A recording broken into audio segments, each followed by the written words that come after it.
Good morning, y'all. Good morning. Welcome back to Wagman 510 if you're new here. And I noticed there are quite a few new subscribers. So welcome. We hope you feel super comfortable here. And to my returning subscribers, hello, y'all. Happy Saturday. Happy Saturday.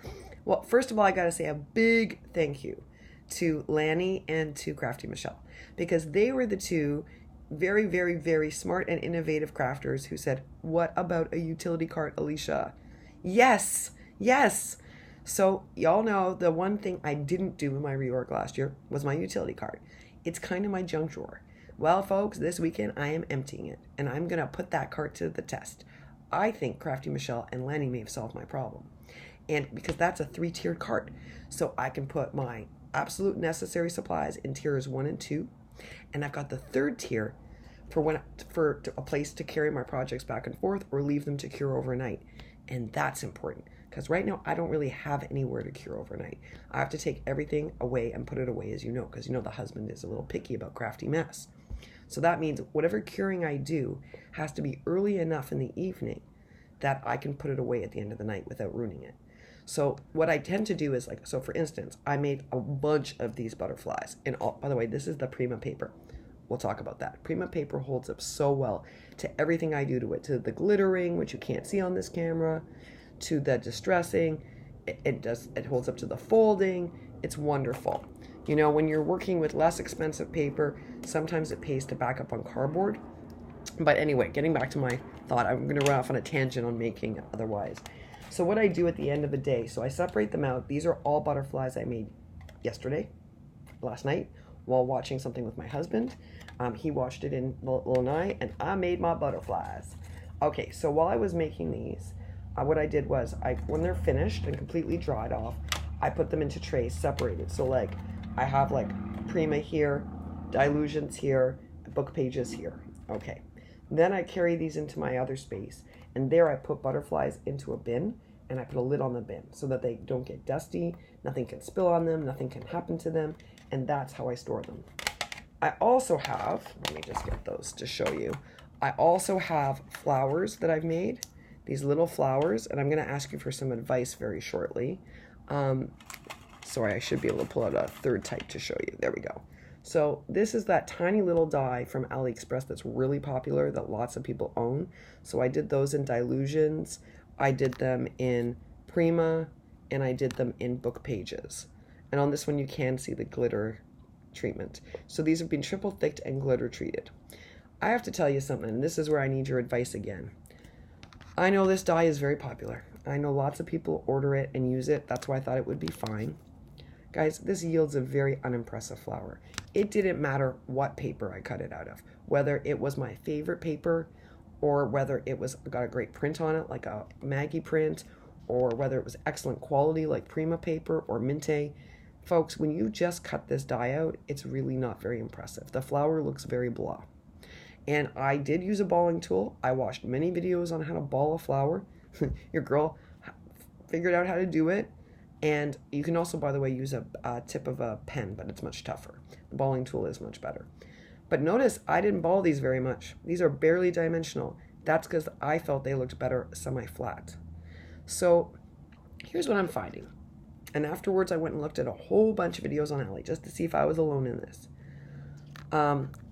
I'm finding that Ali flower dyes are not great. Last year, as y'all know, I only had like one. I thought I had 2 flower dyes maybe, but I told you guys in the Holy Land I only have one. I only had one, and that was true. I had one larger flower dye that I had bought for all my shabby projects.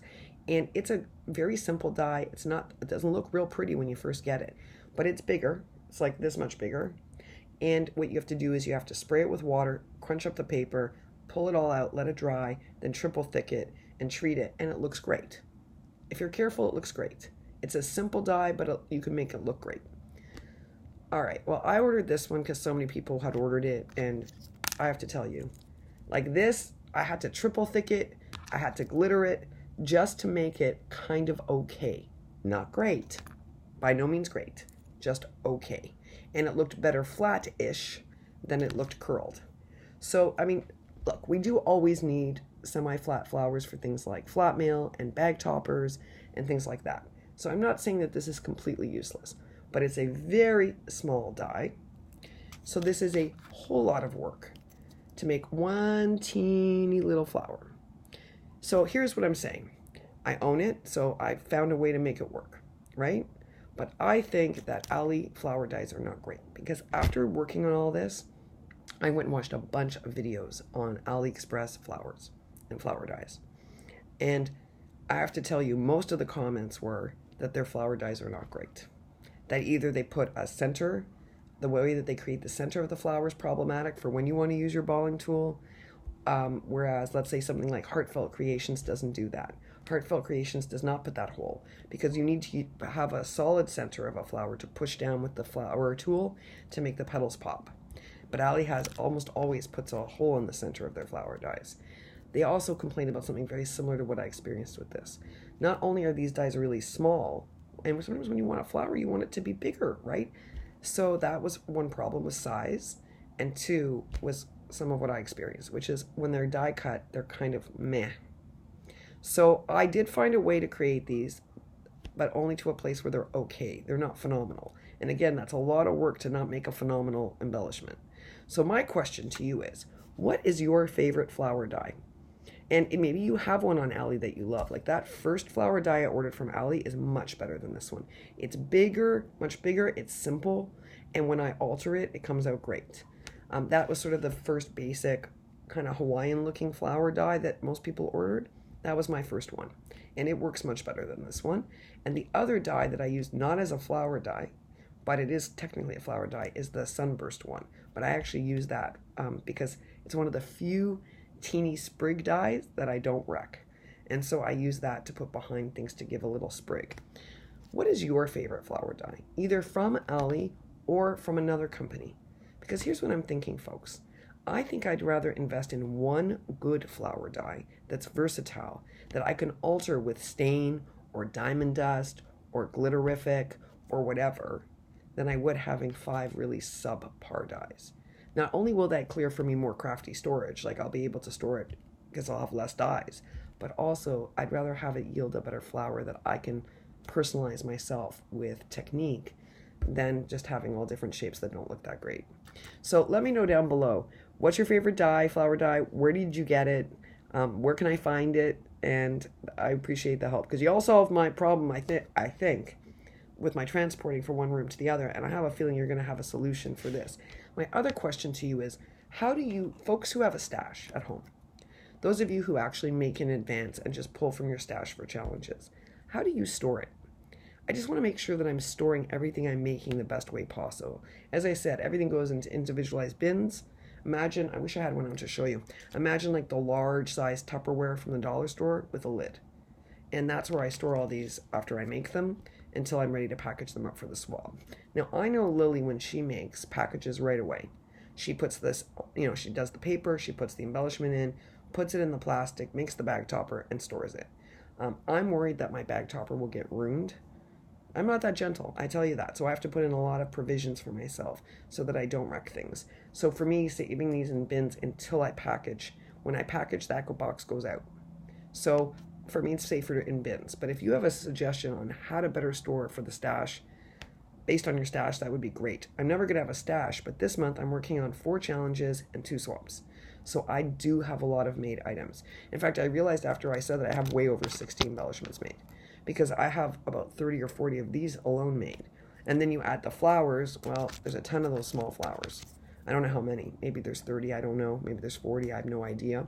And then on top of that, I have other embellishments. So yeah, maybe it's over 100 embellishments that I have stored, and I want to make sure I'm doing this the best way possible. And since y'all were so helpful solving my other problem, I thought maybe you got a suggestion or two. I don't know what you're up to today. It is a beautiful day. My husband is out fishing. I got up early because it's a crafting day. Yes, it is. And I'm super excited about that. I have tons on the go. As y'all know, again, 4 challenges, 2 swaps. So I am working my little, off, but loving every second of it. Yesterday, my hands were filled with like gilding stuff. Oh, my hands were so messy. And I went to my aunt's house for dinner. So after dinner, I came back and I watched videos. I watched her videos and I did a little making. And I was telling my aunt, there's no point in getting my nails done until I'm done this, because they're just going to get wrecked. They're just going to get wrecked, folks. And all in the name of art. And that feels good. So today I'm crafting, which makes me so happy. So that's what I'm doing today for the most part. And then the husband and I are going to do a movie marathon tonight. So we typically have a date night every week. I know it's really hokey, right? We've been married a long time, guys. You gotta keep things spicy. So we keep it spicy by having a date night. And tonight we're doing date night, and it's movie marathon and junk food, which he is so looking forward to, and actually so am I.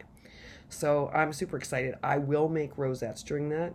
It's like the one activity he can tolerate when we're doing like a movie madness marathon. So I make rosettes during that. He does not like me bringing any craftiness to the bedroom. That is his one concession, are crepe paper rosettes. He somehow can live with those. He says that they're mess free, which they are. They are really, right? I mean, I'm just sitting there folding. So I will be making some crepe paper rosettes while we watch a movie marathon tonight. And this weekend I have one more package of Happy Meal to bring you, and it's big. And I don't even know who it's from.